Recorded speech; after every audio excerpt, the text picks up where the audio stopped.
Hello aspirants, I welcome you all at परचम classes. देखिए, आज के सेशन में हम लोगों को क्या करना है।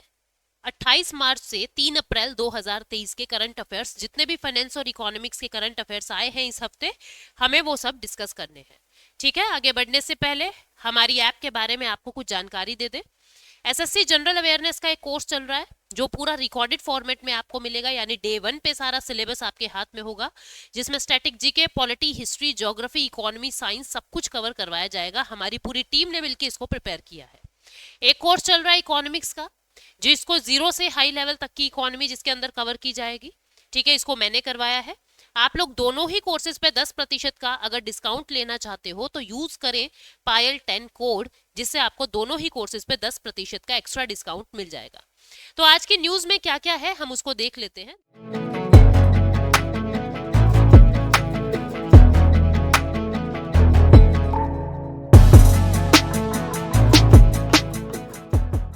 देखो, सबसे पहले हम लोग डिजी क्लेम के बारे में बात करेंगे। जो प्रधानमंत्री फसल बीमा योजना है उससे जुड़ा हुआ ये एक मैटर है, इसको डिटेल में डिस्कस करेंगे। फिर हम लोगों को ईपीएफओ के बारे में जानना है। सेंट्रल बोर्ड ऑफ ट्रस्टीज ने ईपीएफओ के प्रोविडेंट फंड पे जो इंटरेस्ट मिलता है उसको बढ़ाने की बात की है। कितना बढ़ाया है उसको देखेंगे।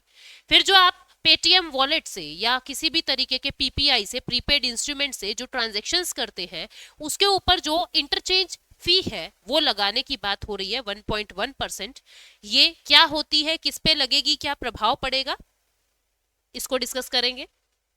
फिर उसके बाद फॉरेन ट्रेड पॉलिसी 2023 की 1 अप्रैल से लागू हो गई है नई फॉरेन ट्रेड पॉलिसी। क्या है इसमें खूबी, क्या है इसमें कमियां, वो सारी बातों को हम लोग डिस्कस करेंगे। ठीक है, ये सब फॉरेन ट्रेड पॉलिसी के बारे में है। फिर national mission on natural farming, natural farming का नेशनल मिशन चला है। इसके अंदर नेचुरल फार्मिंग को यानी केमिकल फ्री फार्मिंग को प्रमोट करने की बातें की जा रही है।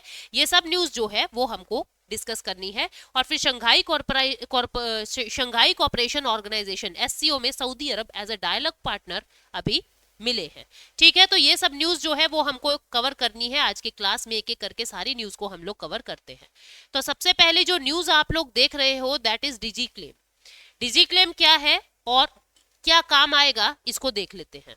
डिजी क्लेम क्या है और क्या काम आएगा इसको अभी हम देख लेते हैं। देखिए, एक मिनट। देखो क्या होता है, जो प्रधानमंत्री फसल बीमा योजना है, प्रधानमंत्री फसल बीमा योजना है, ये फसल बीमा योजना 2016 में मिनिस्ट्री ऑफ एग्रीकल्चर ने स्टार्ट की थी।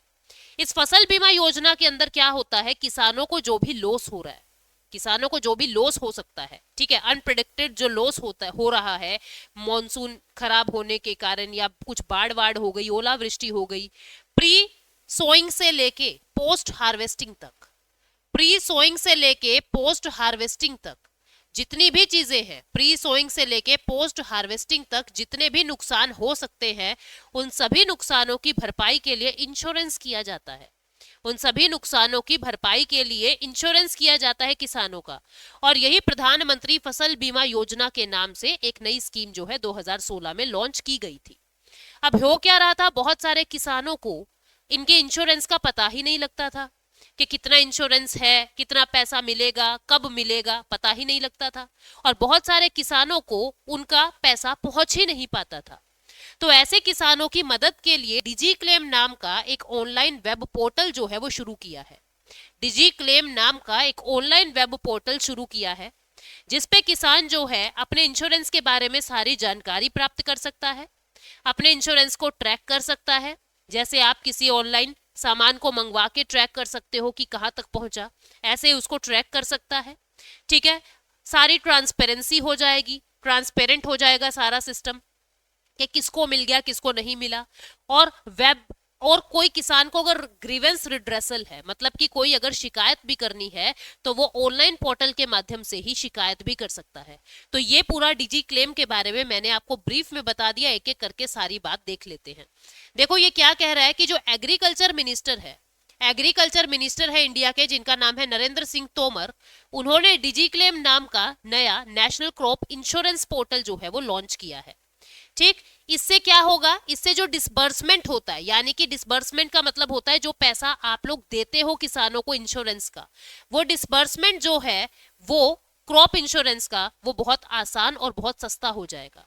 इसका ऑब्जेक्टिव क्या होता है कि जो प्रधानमंत्री फसल बीमा योजना का जो क्लेम अमाउंट है, ठीक है, वो टाइम बाउंड मैनर में और ऑटोमेटेड अपने आप ही तुरंत किसानों के पास पहुंच जाएगा, टाइम बाउंड मैनर में और ऑटोमेटेड मैनर में किसानों के पास पहुंच जाएगा। इसका फीचर क्या क्या है, डिजी क्लेम के फीचर क्या है? एक फीचर है ये डायरेक्टली बैंक अकाउंट में जाएगा, ठीक है। इसके अंदर जो टेक्नोलॉजी यूज की जा रही है वो टेक्नोलॉजी जो है वो एनसीआईपी और पब्लिक फाइनेंस मैनेजमेंट सिस्टम, इन दोनों के इंटीग्रेशन से टेक्नोलॉजी तैयार हुई है, ठीक है। ये एडवांस टेक्नोलॉजी को भी इंक्लूड करता है, जिसके अंदर कितना आपका इंश्योरेंस बनेगा, कितने पैसे आपके हिस्से के बनेंगे, उसका ऑटोमेटिक कैलकुलेशन और ऑटोमेटिक डिसबर्समेंट हो जाएगा। फार्मर जो है ट्रैक भी कर सकता है अपने मोबाइल फोन में रियल टाइम क्लेम के सेटलमेंट के बारे में।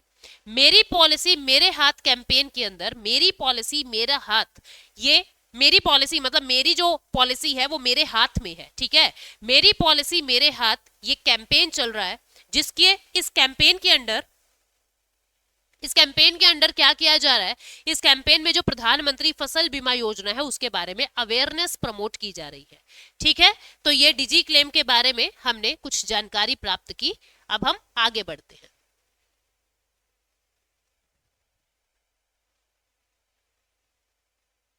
चलो अगली न्यूज पे, ये सब मैंने आपको बता दिया। अच्छा, एक और बात आप देखोगे, जो ग्रीवेंस पोर्टल है किसानों के लिए, उसको भी शुरू कर दिया है, वो अभी अपने फर्स्ट फेज में है और छत्तीसगढ़ से इसकी शुरुआत हुई है। छत्तीसगढ़ में ये काफी सक्सेसफुल रहा, अब इसको होल इंडिया के अंदर प्रमोट करने की कोशिश की जा रही है। अगली जो न्यूज है वो है ईपीएफओ से जुड़ी हुई, एम्प्लॉयमेंट प्रोविडेंट फंड ऑर्गेनाइजेशन। आपको पता है जितना भी प्रोविडेंट फंड एम्प्लॉयज का जाता है, जो लोग जॉब पे होंगे उनको पता भी होगा, जितना भी प्रोविडेंट फंड एम्प्लॉय के खाते में जाता है उसको कौन मैनेज करता है, उसका रेगुलेटर, उसका सुपरवाइजर कौन है? EPFO, employment provident fund organisation, ठीक है। तो इस ईपीएफओ को सेंट्रल बोर्ड ऑफ ट्रस्टी ने रिकमेंड किया है कि पहले जो इंटरेस्ट आप 8.1% देते थे, अब उस इंटरेस्ट को बढ़ा के 8.15% कर दो। ये पहले 8.1 था, अब इसको बढ़ा के 8.15% कर दो फाइनेंशियल ईयर 2022 और 23 में, जिससे 6 करोड़ सब्सक्राइबर को फायदा मिल जाएगा, ठीक है। ये सेंट्रल बोर्ड ऑफ ट्रस्टी क्या है? Central board of trustee EPFO के अंडर ही एक अलग से डिपार्टमेंट आता है। ये एक स्टैट्यूटरी बॉडी है, ये एक स्टैट्यूटरी बॉडी है जिसको provident fund and miscellaneous provision act 1952 के सेक्शन 5A के अंदर इंक्लूड किया गया है, ठीक है। इस बोर्ड का टेन्योर कितना होता है? 5 साल का इसका टेन्योर होता है। और इसके अंदर कौन कौन होता है? एक चेयरमैन, एक vice chairman, central provident fund commissioner, ठीक है, ये इसके एक्स ऑफिशियो होते हैं। 5 central government representative, state government representative होते हैं 15, एम्प्लॉयर्स रिप्रेजेंटेटिव होते हैं 10 और एम्प्लॉय रिप्रेजेंटेटिव भी होते हैं 10। इस तरीके से ये सभी मिलके सेंट्रल बोर्ड ऑफ ट्रस्टी बनाते हैं, जो ईपीएफओ का ही एक हिस्सा होता है और जिसने ये इंटरेस्ट को इंक्रीज करने के बारे में रिकमेंडेशन दी है। उसके बाद अगली न्यूज है इंटरचेंज फी। इंटरचेंज फीस क्या होती है उसको समझिए। इंटरचेंज फीस देखो क्या होती है, एक तो इसके बारे में कंफ्यूजन नहीं रखनी है। जितने भी प्रीपेड इंस्ट्रूमेंट होते हैं, प्रीपेड इंस्ट्रूमेंट जैसे फोन पे, पेटीएम, आपका और क्या कहे हम, फोन पे हो गया, पेटीएम हो गया, ठीक है, और भी ये जितनी भी चीजें आप यूज करते हो प्रीपेड इंस्ट्रूमेंट के अंदर, उनको हम पीपीआई कह रहे हैं, ठीक है। अब इस पीपीआई से जब आप पैसा ट्रांसफर करोगे तो एक फीस लगेगी जिसको इंटरचेंज फीस कहते हैं। अब घबराना मत, ये फीस आप पर नहीं लगेगी, ठीक, ये फीस आप पर नहीं लगेगी, इसको समझना। मान लीजिए ये एक दुकानदार है, आपने इस दुकानदार से कोई सामान खरीदा। आपने क्या खरीदा? आपने मैगी का पैकेट खरीदा। आपने मैगी का पैकेट खरीदा इस दुकानदार से और इसको पेमेंट कर दी। इसको क्या कर दी? इसको पेमेंट कर दी, ठीक, इसको पे कर दिया, इसको पेमेंट कर दी। अब देखो आपने ये पेमेंट किया है अपने पेटीएम वॉलेट से। कहां से? अपने पेटीएम वॉलेट से आपने इसको पेमेंट किया है। तो क्या होगा, अगर ये मैगी का पैकेट 10 रुपए का है तो इसके पास 8.9 रुपए ही पहुंचेंगे। इसके पास 8.9 रुपए ही पहुंचेंगे। जो 1.1 रुपया है वो कहां चला जाएगा? वो चला जाएगा सरकार के खाते में। ये इंटरचेंज फीस है, ये सर्विस प्रोवाइडर के पास जाएगी, ठीक है, जो इस दुकान वाले को, मान लीजिए इसका खाता एसबीआई में है, तो ये जो 1.1 है ये एसबीआई में चला जाएगा। जो सर्विस प्रोवाइडर है जिसने इसको ये सर्विस दी है, ये कि भाई तुम अपने अकाउंट में इस तरीके से भी पैसा ला सकते हो, जो सर्विस प्रोवाइडर है, वो सर्विस प्रोवाइडर जो है वो इस पैसे को लेता है। और देगा कौन इस पैसे को? इसके ऊपर थोड़ा ना फर्क पड़ा जिसने मैगी खरीदी है, कस्टमर पे कोई फर्क नहीं पड़ा। फर्क किस पे पड़ा? दुकानदार पे पड़ा, क्योंकि उसके अकाउंट में ये पैसे आने थे, अब नहीं आ रहे, वो सर्विस प्रोवाइडर के पास चले गए हैं। ठीक है, तो ये जो है इसको इंटरचेंज फीस कहते हैं। अब ये हर तरीके की ऑनलाइन पेमेंट पे नहीं होगा। मान लीजिए आपने अपने बैंक अकाउंट से किसी दूसरे बैंक अकाउंट में पैसा भेजा है, तो यहाँ पे आपका इंटरचेंज फीस नहीं लगेगी। हाँ, अगर आप अपने वॉलेट से, जैसे आप क्या करते हो, अपने बैंक अकाउंट में से पैसा निकाल के वॉलेट में डालते हो, पेटीएम के वॉलेट में डाला, और फिर उस वॉलेट से अगर आप पेमेंट कर रहे हो, तो जो ये वॉलेट से पेमेंट हुई है यहां पे ये इंटरचेंज फीस लगेगी। अगर आप bank to bank direct transactions कर रहे हो, जैसे गूगल पे से हम करते हैं, अपने बैंक के खाते से सामने वाले बैंक के खाते में पहुंच जाता है, वहां पे ये फीस नहीं लगेगी। ये फीस मर्चेंट पे कब लगेगी? जब वो वॉलेट के थ्रू पेमेंट ले रहा है। ठीक है, जब वो वॉलेट के थ्रू पेमेंट ले रहा है, पेटीएम वॉलेट हो गया, फोन पे का वॉलेट हो गया, किसी भी प्रीपेड इंस्ट्रूमेंट के वॉलेट के थ्रू पैसा ले रहा है, तब ये उसको इंटरचेंज फीस सर्विस प्रोवाइडर को देनी पड़ेगी। ठीक है, तो ये पूरी इंटरचेंज फीस के बारे में था, जिसके बारे में मैंने आपको बताया, और 1 अप्रैल 2023 से ये जो है वो इंप्लीमेंट भी हो गया है। ठीक है, 1.1% अप टू लिखा हुआ है, 1.1% नहीं, up to 1.1%। It depend of merchant code कि वो कौन सी कैटेगरी के अंदर आता है। ठीक है, 2000 से ज्यादा की पेमेंट पे होगा, 2000 रुपए से ज्यादा की पेमेंट पे, मोर देन 2000 रुपीज ज्यादा की पेमेंट पे ये इंटरचेंज फीस लगा करेगी। ठीक है, इंटरचेंज चार्जेस जो है वो सिर्फ पीपीआई मर्चेंट ट्रांजैक्शंस के लिए ही होगा, प्रीपेड इंस्ट्रूमेंट्स के लिए ही होगा। कस्टमर के ऊपर कोई चार्ज नहीं लगेगा। मैंने क्या बताया? जो दुकानदार है जिसको ये सर्विस मिली है उसको ये पैसा देना पड़ेगा। ठीक है, there are no charges of bank account to bank account. अगर आप अपनी यूपीआई पेमेंट से, यानी यूपीआई से एक बैंक के खाते से दूसरे बैंक के खाते में पैसा भेज रहे हो, वहां भी आपको चार्ज नहीं देना। आप किसी इंसान को दूसरे इंसान के पास पैसा भेजते हो, मान लो तुमने मेरी फीस जो है वो ऑनलाइन पेमेंट कर दी, या मैंने जो है किसी दूसरे बंदे को ऑनलाइन पेमेंट कर दिया, वहां पे भी ये चार्ज नहीं लग रहा है। ठीक है, पीयर टू मर्चेंट, यहाँ पे ये ट्रांजैक्शंस जो है चार्जेबल नहीं होगी। इंटरचेंज रेट जो है वो वेरी करेंगे, कम से कम 0.5%, ज्यादा से ज्यादा 1.1%। ठीक है, रिसीवर बैंक के द्वारा ये चार्ज किया जाता है, और इसको पे कौन करेगा? इसको पे करेगा मर्चेंट। मर्चेंट जो है वो इंटरचेंज फी एप्लीकेबल होगी मर्चेंट के ऊपर, क्योंकि उसको सर्विसेज मिल रही है। ठीक है, तो ये पूरा इंटरचेंज फीस के बारे में बताना था मुझे, जो मैंने आपको बताया। और ये किसने लागू किया है? एनपीसीआई ने लागू किया है, national payment corporation of India ने लागू किया है। एनपीसीआई क्या है? एक अम्ब्रेला ऑर्गेनाइजेशन है। जितनी भी रिटेल पेमेंट और सेटलमेंट सिस्टम है भारत के अंदर, एनपीसीआई ही उसको डील करता है। ठीक है, ये एक इनिशिएटिव है आरबीआई का और इंडियन बैंक एसोसिएशन का।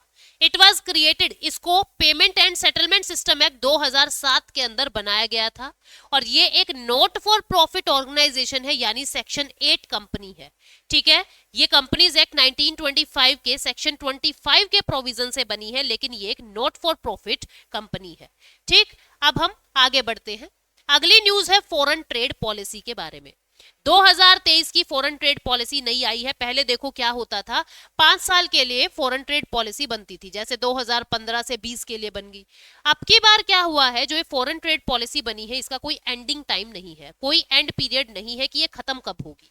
ठीक है, मिनिस्ट्री ऑफ कॉमर्स और इंडस्ट्री ने इसको लॉन्च किया है, और ये 1 अप्रैल 2023 से प्रभावशाली हो गई है। एफटीपी ने क्या मकसद क्या लिया है कि हम गुड्स और सर्विसेज का एक्सपोर्ट कहां तक ले जाएंगे, 2030 तक हम $2 ट्रिलियन जो है वो गुड्स एंड सर्विसेज का एक्सपोर्ट कर देंगे। ठीक है, एक्सपोर्ट हमको बढ़ाना है, ये इसका मकसद है। फॉरेन ट्रेड पॉलिसी क्या होती है? ये एक ऐसी गवर्नमेंट की पॉलिसी होती है जो एक्सपोर्ट और इंपोर्ट को, गुड्स एंड सर्विसेज के एक्सपोर्ट एंड इंपोर्ट को अफेक्ट करती है। ठीक है, फॉरेन ट्रेड पॉलिसी 2023। एम क्या है इसका? इससे इंडियन एक्सपोर्ट की कॉम्पिटिटिवनेस बढ़ती है। इंडियन एक्सपोर्ट की कॉम्पिटिटिवनेस बढ़ाने के लिए हम लोग फॉरेन ट्रेड पॉलिसी बनाते हैं। हमारे देश के अंदर पॉलिसी सोच समझ के बनेगी ताकि लॉन्ग टर्म तक हम व्यापार कर सकें, यानी सस्टेनेबल डेवलपमेंट के लिए भी ट्रेड सेक्टर में हम काम करते हैं। ठीक है, लीडर स्पेसिफिक सेक्टर से काम करते हैं। भाई ये एरिया ऐसा है, यहां से यही पर्टिकुलर चीज ही हम लोग भेज सकेंगे। ये एरिया ऐसा है, यहां से ये पर्टिकुलर चीज हमें एक्सपोर्ट करनी है। हमें टेक्सटाइल का एक्सपोर्ट बढ़ाना है, हमें आईटी चीजों का एक्सपोर्ट बढ़ाना है, हमें किन चीजों का, फार्मास्यूटिकल्स का, इंजीनियरिंग गुड्स का, यानी प्रोडक्ट स्पेसिफिक, लीडर स्पेसिफिक काम हम कर सकते हैं। डिजिटल इकोनॉमी को प्रमोट करना और टेक्नोलॉजी लेवरेज करना भी हमारी फॉरेन ट्रेड पॉलिसी 2023 का उद्देश्य है। अब देखते हैं इसके की फीचर्स क्या है और की अप्रोचेस क्या है। एक an incentive to remission, an incentive to remission, ये क्या कह रहा है कि जो पूरी पॉलिसी है वो 4 पिलर्स के ऊपर डिपेंड कर रही है। सबसे पहले एक्सपोर्ट प्रमोशन कोलैबोरेशन से हम लोग इनहेंस करेंगे। एक्सपोर्ट को प्रमोट करना है, इसमें एक्सपोर्टर की मदद लगेगी, स्टेट की, सेंटर की, अलग अलग इंडियन मिशंस की, इन सब का मिला के हमारा मकसद क्या हो जाएगा, कैसे भी करें सब मिल जाएंगे पर एक्सपोर्ट प्रमोट करना है। काम जो है बहुत ही ईज से करना है, ईज ऑफ डूइंग बिजनेस जो है वो बढ़ाना है। ठीक है, इलेक्ट्रॉनिकली काम ज्यादा करवाएंगे, ऑनलाइन काम ज्यादा होगा ताकि आने जाने की मशक्कत ना करनी पड़े और आप घर बैठे ही काम कर सके। इमर्जिंग एरियाज के अंदर क्या कह रहा है ये, ई कॉमर्स को हम लोगों को प्रमोट करना है। ठीक है, और स्कोमेट पॉलिसी को स्ट्रीमलाइन करना है। ये स्कोमेट पॉलिसी क्या है अभी आपको समझ आ जाएगी। ठीक, और रेमिशन के लिए incentive, an incentive to remission, अगर आप डेट को कैंसिल कर रहे हैं, रिड्यूस कर रहे हैं अपने कर्जे को, ड्यूटीज को, पेनल्टीज को पहले की तुलना में, तो आपको इंसेंटिवाइज भी किया जाएगा। ठीक है, तो ये 4 पॉलिसी, 4 अप्रोचेस हैं, की अप्रोचेस हैं। अब देखते हैं इसके की फीचर है क्या क्या। सबसे पहला है प्रोसेस री इंजीनियरिंग एंड ऑटोमेशन। ये क्या कह रहा है, जो न्यू पॉलिसी है वो एक्सपोर्ट प्रमोशन एंड डेवलपमेंट पे ध्यान दे रही है, आईटी का यूज करके, इंफॉर्मेशन टेक्नोलॉजी का यूज करके, एमएसएमई के लिए और बहुत सारे एक्सपोर्टर्स के लिए काम को इजी बना रही है, यानी IT, information technology, electronic commerce पे ज्यादा ध्यान दे रही है। ठीक है, इससे एमएसएमई भी पार्टिसिपेंट बन सकते हैं अपना सामान विदेशों में भेजने के लिए। दूसरा, टाउन ऑफ एक्सपोर्ट एक्सीलेंस। हमने क्या किए हैं, टाउन ऑफ एक्सपोर्ट एक्सीलेंस बनाए हैं, मतलब कि ऐसे ऐसे शहर चुने हैं जहां से हमने ये देख लिया कि हमको टेक्सटाइल एक्सपोर्ट करना है, हमको ज्यादा से ज्यादा टेक्सटाइल एक्सपोर्ट को प्रमोशन करना है, तो हम उन शहरों को चुन लेंगे जहां से हम टेक्सटाइल को एक्सपोर्ट कर सकते हैं। ऐसे हमने टाउन ऑफ एक्सपोर्ट एक्सीलेंस 4 बनाए हैं, फरीदाबाद, मिर्जापुर, मुरादाबाद और वाराणसी। ठीक है, ये 4 जो है एक्सपोर्ट एक्सीलेंस टाउन्स है। ठीक, टोटल 39 है पर अभी इस पॉलिसी के अंदर 4 बनाए हैं। और यहां से हम क्या करेंगे, हैंडलूम्स का, हैंडीक्राफ्ट्स का और कारपेट्स का, दरियों का, इनका एक्सपोर्ट बढ़ाएंगे। तो हमने टाउन ऑफ एक्सपोर्ट एक्सीलेंस भी बनाए हैं। फिर हमने एक्सपोर्टर को रिकॉग्नाइज करवाया है उनकी स्टार लेबलिंग करके कि ये एक्सपोर्टर कैसा है, 2 स्टार है, 5 स्टार है, 3 स्टार है, इस तरह स्टार रेटिंग की जा रही है। और जो जितना अच्छा काम करेगा फिर उसको आगे स्किलिंग और ट्रेनिंग का काम भी दिया जाएगा। ठीक है, कि ईच वन टीच वन, के हर किसी को जिसको भी काम आ गया वो दूसरे को टीच करे, ईच वन टीच वन। इससे क्या होगा, स्किल्ड मैन पावर की पूलिंग हो जाएगी और हम जल्दी से $5 ट्रिलियन इकोनॉमी को अचीव कर पाएंगे। फिर अगला काम इसमें क्या किया जा रहा है, promoting export from the districts. District hub बनाए जाएंगे कि ये पर्टिकुलर डिस्ट्रिक्ट इस चीज के लिए है, ये पर्टिकुलर चीज इस चीज के एक्सपोर्ट के काम आएगा। तो इस तरीके से हम क्या कर रहे हैं, डिस्ट्रिक्ट को एक्सपोर्ट हब बना रहे हैं। ये एक इनिशिएटिव शुरू किया जा रहा है। ठीक है, इससे क्या होगा, लोकल प्रोडक्ट जो है वो प्रमोट होगा। भाई छोटे छोटे डिस्ट्रिक्ट के अंदर खूबियां हैं, उन खूबियों को आधार बना के आप पर्टिकुलर उस डिस्ट्रिक्ट से उसी सामान को प्रमोट कर रहे हो एक्सपोर्ट के लिए। ठीक है, और क्या किया जा रहा है, स्कोमेट पॉलिसी को स्ट्रीमलाइन किया जा रहा है। ये क्या कह रहा है कि इंडिया जो है एक्सपोर्ट कंट्रोल रिजीम पे एम्फेसाइज कर रहा है। एक्सपोर्ट कंट्रोल रिजीम, बहुत सारा ऐसा सामान होता है जो हम एक्सपोर्ट करना ही नहीं चाहते या कंट्रोल्ड मैनर में एक्सपोर्ट करना चाहते हैं, जैसे डुअल यूज आइटम्स। कुछ आइटम्स ऐसी होती हैं, जैसे अल्कोहल है, आप मान के देखिए, अल्कोहल दवाइयों में यूज हो रही है तो बहुत अच्छा है, और अगर इंसान बेइंतहा कंजम्पशन के लिए उसको यूज कर रहा है तो वो एक नशा है, वो गलत बात है, मतलब इसका डुअल यूज हो गया। इसके ऊपर रेगुलेशन की, कंट्रोल की जरूरत है। तो यहाँ पे यही कहा गया है, जैसे स्पेशल केमिकल है, एससी का मतलब special chemical, organism, material, equipment and technology, ये बन गया स्कोमेट। ठीक है, ये जितनी भी चीजें होती है ये डुअल यूज आइटम होती है, दो तरीके से यूज हो सकती है। तो हमें जो भी करना है कंट्रोल्ड मैनर में करना है। ठीक है, इन सब चीजों का यूज सिविलियन एप्लीकेशन के लिए भी होता है और हथियार बनाने के लिए, वेपन ऑफ मास डिस्ट्रक्शन बनाने के लिए भी होता है। ठीक, तो अभी क्या कह रहा है ये कि हमको डुअल यूज करना है high and goods and technology का, तो हमको थोड़ा सा कंट्रोल्ड एक्सपोर्ट के ऊपर ध्यान देना पड़ेगा। ठीक, नेक्स्ट इसके अंदर और क्या किया जा रहा है, ई कॉमर्स एक्सपोर्ट को फैसिलिटेट किया जा रहा है, कॉमर्स हब बनाए जा रहे हैं, रिटर्न पॉलिसी अच्छी बनाई जा रही है, पेमेंट रिकॉन्सिलिएशन पॉलिसीज अच्छी बनाई जा रही है जिससे रिलेशन भी अच्छे हो और भड़क भी कम हो। Facilitation under the export promotion of capital good scheme, ये क्या कह रहा है, जो ईपीसीजी स्कीम होती है आपकी, export promotion of capital good, जब आप कैपिटल गुड को एक्सपोर्ट करते हो तो बहुत सारी शर्तें आपके ऊपर लगा दी जाती है। कैपिटल गुड जैसे मशीनें वगैरह जब आप एक्सपोर्ट करते हो, तो ये क्या कह रहा है कि उसके अंदर हमने कुछ फैसिलिटी दे दी है। क्या फैसिलिटी दे दी है, ये कह रहा है जब आप कैपिटल गुड्स को इंपोर्ट कर रहे हो जीरो कस्टम ड्यूटी पे, जीरो कस्टम ड्यूटी पे मतलब आपने जीरो कस्टम ड्यूटी लगाई है, आप इंपोर्ट ड्यूटी नहीं लगा रहे हो, जीरो कस्टम ड्यूटी पे आप दूसरे मशीनों को इंपोर्ट कर रहे हो अपने देश में, ताकि आप उससे एक्सपोर्ट को प्रोड्यूस कर सको। मतलब कि आप जिन मशीनों से एक्सपोर्ट को बढ़ाने वाले हो, भाई हमें तो वो मशीन चाहिए, फिर तो हम माल बना के विदेशों में बेच देंगे। भाई ऐसी अगर कोई मशीन आपको चाहिए जिससे एक्सपोर्ट प्रमोट हो सकता है तो वो जीरो कस्टम ड्यूटी पे आपको मिलेगी। इलेक्ट्रिक व्हीकल के ऊपर ज्यादा एम्फेसाइज किया जा रहा है, vertical farming equipments, waste water treatment, recycling, rain water harvesting system, green technology product, ये ऐसे प्रोडक्ट होते हैं जिनको क्वाटा फ्री, ड्यूटी फ्री जो है वो एक्सेस दे दिया है भारत ने। ठीक है, तो ये जो है ईपीसीजी स्कीम के अंडर काम किया है। उसके बाद facilitation under the advance authorisation scheme, advance authorisation scheme के अंदर क्या फैसिलिटी इन्होंने की है, इसे डोमेस्टिक मैन्युफैक्चरिंग को प्रमोट करने का काम किया जा रहा है। ये कह रहा है कि हम रॉ मटेरियल्स को ड्यूटी फ्री इंपोर्ट करेंगे, हम ड्यूटी नहीं लगाएंगे दूसरे देश के सामान पे जो रॉ मटेरियल का सामान होगा, ताकि हम सस्ता सामान बेचें और फिर उससे क्लोथिंग सेक्टर को बूस्ट मिले। ठीक है, मर्केंटाइल ट्रेड इसके अंदर किया जा रहा है। मर्केंटिंग ट्रेड क्या है या मर्चेंटिंग ट्रेड क्या है, इसके अंदर क्या हो रहा है कि without touching Indian ports, Indian ports का यूज किए बिना हमारे यहाँ का शिपमेंट जो है दूसरे देश में पहुंचेगा, पोर्ट्स का यूज किए बिना, इसको कहते हैं मर्चेंटिंग ट्रेड, जब आप पोर्ट्स का यूज नहीं कर रहे। ठीक है, मर्चेंटिंग ट्रेड जो है of restricted and prohibited items का, वो भी पॉसिबल हो जाएगा। जो रिस्ट्रिक्टेड या प्रोहिबिटेड आइटम्स हैं उनका भी ट्रेड कंट्रोल्ड मैनर में अब भारत जो है वो करने की सोच रहा है, इससे गिफ्ट सिटी जैसी फाइनेंशियल सेक्टर को बूस्ट मिलेगा। उसके बाद नेक्स्ट न्यूज है एमनेस्टी स्कीम। एमनेस्टी स्कीम में क्या है कि हम अपने जो रिलेशन है दूसरे देश के व्यापारियों से वो अच्छा कर लेंगे। अगर कुछ प्रॉब्लम है पेमेंट की या कुछ और दिक्कत हो गई है तो रिकॉन्सिलिएशन का प्रोविजन भी डाला गया है, पेमेंट को सुलझाने का प्रोविजन भी डाला गया है।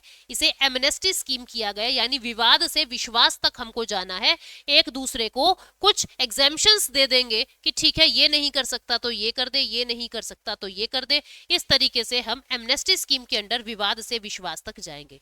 तो ये पूरी अपनी फॉरेन ट्रेड पॉलिसी थी जिसके बारे में मैंने आपको बताया। अब अगली न्यूज है national mission on natural farming. ये क्या कह रहा है, गवर्नमेंट ऑफ इंडिया ने NMNF को लॉन्च कर दिया है जिससे क्लाइमेट स्मार्ट एग्रीकल्चर प्रमोट होगी, केमिकल फ्री एग्रीकल्चर प्रमोट होगा। ये क्या है, national mission on natural farming जो है इसको भारतीय प्राकृतिक कृषि पद्धति को प्रमोट करके बनाया गया है। इसके अंदर केमिकल्स का यूज नहीं होता है। ठीक है, केमिकल का कोई भी यूज नहीं होगा, सब कुछ ऑर्गेनिक चीजों का यूज होगा। इसमें क्या किया जा रहा है, 7.5 लाख हेक्टेयर एरिया को प्रमोट करेंगे, मतलब इंक्लूड करेंगे डेवलप करने के लिए। 15,000 क्लस्टर बनाए जा रहे हैं। हर क्लस्टर के अंदर देखो क्या होगा, 50 किसान शामिल हो सकते हैं। भाई 50 किसानों का एक क्लस्टर हो गया और उनको कहा कि तुमको अपनी थोड़ी थोड़ी करके 50 हेक्टेयर जमीन जो है वो ले लेनी है और उस 50 हेक्टेयर लैंड को आपको डेवलप करना है केमिकल फ्री। इस तरीके से काम किया जा रहा है। 3 साल तक एवरी क्लस्टर को, यानी 50 किसानों के एक क्लस्टर को 3 साल तक 15,000 रुपए जो है पर हेक्टेयर पर मिलेगा। ये फाइनेंशियल असिस्टेंस की बात कर दी। और जितना अच्छा काम आप करोगे उस हिसाब से आपको इंसेंटिव्स भी मिलेंगे। ठीक है, ये अब क्या किया है, बायो इनपुट रिसोर्स सेंटर को इस्टेब्लिश किया है। बायो इनपुट रिसोर्स सेंटर, जितने भी इनपुट्स हमको चाहिए जो बायोकेमिक, जो मतलब बायोटिक है, ठीक है, जो ऑर्गेनिक है, जैसे कि काउडंग, ठीक है, इनके लिए अलग अलग सेंटर बना दिए हैं। 15,000 सेंटर बना दिए हैं जो काउडंग यानी कि गाय के उपले, यूरिन, नीम, बायोकल्चर, ये सारी चीजें प्रोवाइड कराएगा किसानों को, ताकि उनको दिक्कत ना हो रॉ मटेरियल में और वो केमिकल फ्री सामान को बना सके। ठीक, तो ये पूरी आपकी नेचुरल फार्मिंग की बात थी। अब ये लास्ट न्यूज है शंघाई कॉरपोरेशन ऑर्गेनाइजेशन को लेके। सऊदी अरबिया जो है वो एससीओ के अंदर क्या बन गया है, डायलॉग पार्टनर बन गया है। डायलॉग पार्टनर का मतलब ये है कि वो उनकी मीटिंग्स में जाएगा, वहां अपनी राय देगा, उनकी सुनेगा, बातें भी इंप्लीमेंट कर सकता है, लेकिन वोटिंग अभी नहीं करेगा क्योंकि उनका फुल टाइम मेंबर नहीं है। तो सऊदी अरब एक डायलॉग पार्टनर बन गया है। ठीक है, तो एससीओ जो है 2001 में बना था Russia, China, former union states और सेंट्रल एशिया को मिला के। फिर इसने 2016 में इंडिया और पाकिस्तान को भी अपना मेंबर बना लिया था। ठीक है, ईरान ने भी कहा है कि मैं इसका मेंबर बनूंगा। 2022 में इसने ऐसा कागज साइन कर दिया था, पर अभी तक मेंबर बना नहीं है। काउंटर टेररिज्म की एक्टिविटी, यानी कि टेररिज्म को काउंटर करना इसका एक मेन मकसद है। ये एक permanent inter governmental international body है। ठीक है, ये यूरेशियन पॉलिटिकल, इकोनॉमिक और मिलिट्री ऑर्गेनाइजेशन है। इसका मकसद है पीस, सिक्योरिटी और स्टेबिलिटी को प्रमोट करना। 2001 में ये इस्टेब्लिश हुई थी। ठीक है, 2002 में इसका चार्टर बना था और 2003 में वो चार्टर जो है वो एनफोर्स में आया था। ठीक, शुरुआत में इसके अंदर 5 मेंबर थे जिनको शंघाई 5 कहते थे। कजाकिस्तान, चाइना, किर्गिस्तान, रशिया और ताजिकिस्तान शंघाई 5 कहते थे। ठीक है, शंघाई 5 1996 में बना था, लेकिन बाद में जब इसमें उज्बेकिस्तान भी ऐड हो गया 2001 में, तो इसको एससीओ शंघाई कोऑपरेशन ऑर्गेनाइजेशन कहा जाने लगा। 2017 में इंडिया और पाकिस्तान इसके मेंबर बनते हैं। 17 सितंबर 2021 में ये अनाउंस किया कि ईरान इसका फुल मेंबर बनेगा। ठीक है, बनेगा की बात हो रही है, और सऊदी की अभी डायलॉग पार्टनर की तरह ऐड कर दिया गया है। तो ये अपनी न्यूज थी पूरी एससीओ को लेके। आई होप आपको ये बातें समझ आई। आज का क्वेश्चन आपको बताना है कि एससीओ का हेडक्वार्टर कहाँ है। एससीओ का हेडक्वार्टर कहाँ है। ठीक है, दूसरा क्वेश्चन आपको ये बताना है कि जो हमारी फॉरेन ट्रेड पॉलिसी 2023 है, किन 4 जगह पे, किन 4 प्लेसेस पे टाउन ऑफ एक्सीलेंस बनाए हैं, टाउन ऑफ एक्सपोर्ट एक्सीलेंस बनाए हैं। ठीक है, किन 4 प्लेसेस पे टाउन ऑफ एक्सपोर्ट एक्सीलेंस बनाए हैं। आपको इन दोनों का आंसर कमेंट सेक्शन में करना है। उम्मीद करती हूं ये दोनों चीजें जो है, ये इनके आंसर्स आप कर पाओगे और बिल्कुल सही आंसर आप दोगे, मुझे ऐसी पूरी उम्मीद है। मैं आप लोगों के कमेंट चेक करूंगी। ठीक है, मिलते हैं अगले सेशन में। ठीक, नई नई न्यूज के साथ, नई नई इंफॉर्मेशन के साथ। Thank you so much, take care, bye bye.